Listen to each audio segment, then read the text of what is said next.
Hey, have you noticed it's like totally mud season out there? I was out LARPing with some friends and wearing these janky boots, so my footing was all laggy, which was kind of adorkable, and I of course MacGyvered my way through it. But in my head I was like, can we just terraform someplace new already? Because this place is just cringe. I literally have no idea what you just said there. What? It's all in the dictionary. That thing's always leveling up. Huh, what do you know? You're right. Dictionaries are the keepers of the languages that we speak. But who decides what goes into them? And how do they decide? Let's look the answer up together on KnOWLedge's General Knowledge. So yes, it is true. All of the words that we used in that opening segment are in the dictionary.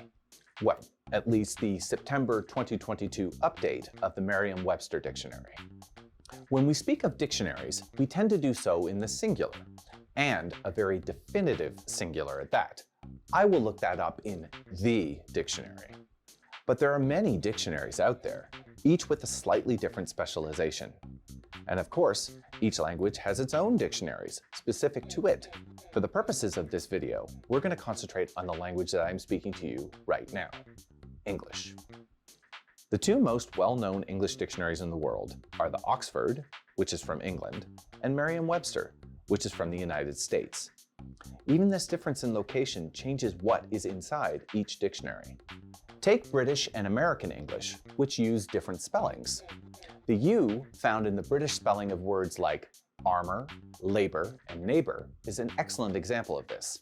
But the differences go even further than that. Dictionaries themselves are not permanent.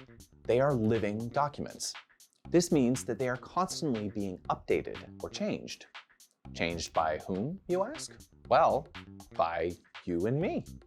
You see, if enough people choose to use it, pretty much any word can and will make it into a dictionary. The people who publish dictionaries have teams of researchers known as dictionary editors. Their job is to read and observe how language is being used, and in every possible manner. They read everything, from social media sites like Twitter and TikTok, to news sites, novels, even scientific journals. They track millions of candidates or potential new words, and they look for specific things. These include a word's frequency, or how often it is used, how widespread that usage is, and whether that word gets used meaningfully.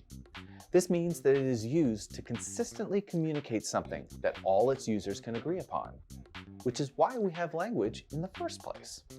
In the end, the editors must decide whether a new word candidate meets these criteria strongly enough to make the cut.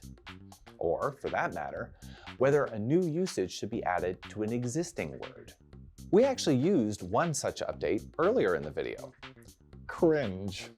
As a verb, to cringe has been around for ages. But in recent times, using it as an adjective, as in, that dance my dad did in front of my friends was major cringe, has become common enough that it has been added to some dictionaries, including the Oxford.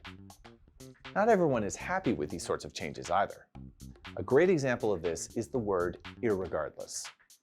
For decades, if you use this word, there would be someone waiting to correct you, reminding you that the proper word you were looking for was regardless. But in 2020, Merriam-Webster added it, saying that irregardless was a non-standard word that meant, well, regardless. So why do this? Because so many people use it. And regardless, irregardless of how you feel personally about including it, the dictionary's duty is twofold.